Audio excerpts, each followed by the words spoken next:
जय शिवराय मित्रांनो राज्यातील शेतकऱ्यांच्या सरसकट कर्जमाफीसाठी सुरू असलेलं पंढरपुरातील आंदोलन स्थगित करण्यात आलेले नवे गुंडाळण्यात आलेले आणि आता या आंदोलनाच्या माध्यमातून करण्यात आलेल्या मागण्याचं पुढे काय होणार याच्या संदर्भातील चर्चा, त्याचे काय निर्णय येणार, या आंदोलनात यश मिळालं की अपयश मिळालं आणि याचबरोबर आज एक नवीन आंदोलन सुरू झालेलं आहे, याचे नेमके काय पडसाद उमटणार हे सर्व आज जाणून घेण्याचा प्रयत्न करणार आहोत।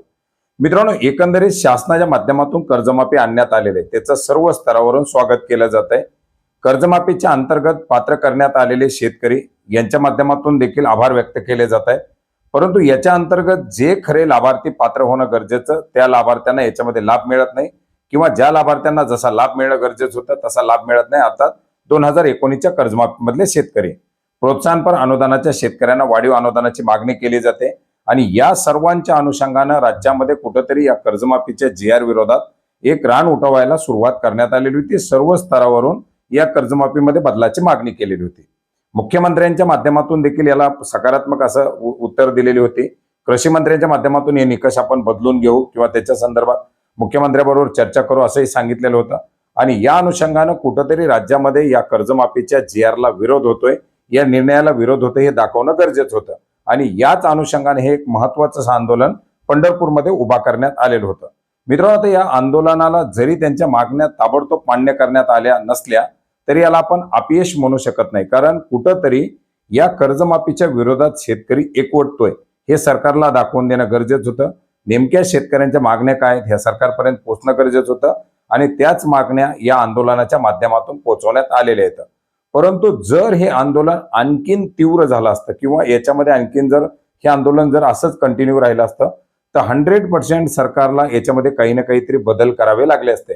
कारण आपण पाहिलेलं की आंदोलन सुरू झाल्याबरोबर 40 लाख शेतकऱ्यांची विनाट कर्जमाफी केली जाणार, याचबरोबर जे काही 2014, 15, 16, 17, 18 वाले येतात त्या शेतकऱ्यांचा समावेश केला जाणार, या घोषणा तात्काळ करण्यात आल्या होत्या आणि या अनुषंगाने जर हे आंदोलन आणखीन जर पुढे थोडंसं रेटलं असतं तर 100% 22 तारखेची वाट न पाहतात याच्यामध्ये काही सकारात्मक असे बदल शासनाला करावे लागले असते। आता याच्यात पुढे काय तर 22 तारखेपूर्वीच मुख्यमंत्र्यांसोबत यांची बैठक होणार आहे। रोहितदादा आणि मुख्यमंत्री यांच्या समवेत काही जी मंडळी असतील, जी काही समिती असेल त्याची बैठक होईल, काही सुझाव दिले जातील, काही त्याच्यामध्ये काही आक्षेप केले जातील किंवा काही आता पुन्हा त्याच्यात आणखी नवीन हे केले जातील आणि एकंदरीत त्या अनुषंगाने जर काही बदल करायचे असतील तर पुढे त्याच्या संदर्भातील जीआर निर्गमित केला जाईल। जर ऍक्सेप्ट केलं तर आणि नसेल तर पुन्हा एकदा बोलवण्याने पुन्हा आंदोलन वगैरे वगैरे या प्रक्रिया सुरू राहणार आहेत। आता याच पार्श्वभूमीवरती आज परत एकदा बुलढाण्यामध्ये आंदोलन सुरू झालेलं आहे। रविकांत तुपकर यांच्या माध्यमातून पुन्हा एकदा अन्नत्याग आंदोलन सुरू केलेलं आहे।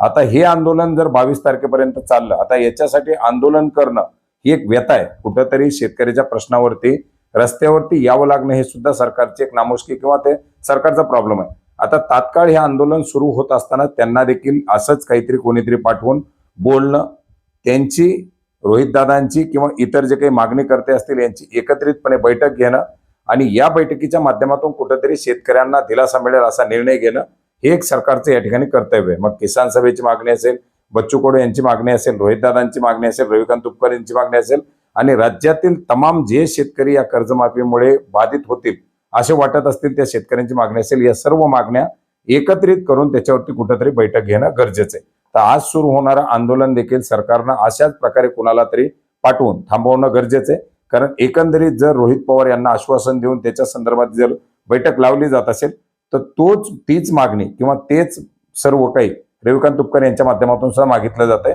तर एकत्रितपणे या सर्वांना कुठेतरी थांबवावं आणि त्याच्या संदर्भातील एक बैठक लावावी आणि दिलासादायक निर्णय घ्यावा आणि जर याच्यामधून दिलासा मिळाला नाही तर मात्र मग सर्वांनी एकत्रितपणे येऊन या कर्जमाफीच्या विरोधात एक आवाज उठवावा, एक आंदोलन उभा करावं, हीच या ठिकाणी मागणी असू शकते। तर आता पुढच्या काय प्रक्रिया होत आहेत याच्या संदर्भातील बैठक कधी लागते आणि बैठक लागल्यानंतर नेमकं याच्यातून काय पुढे निकाल येतोय हे सुद्धा आपण जाणून घेऊयात। भेटूयात नवीन माहितीसह, नवीन अपडेटसह। धन्यवाद।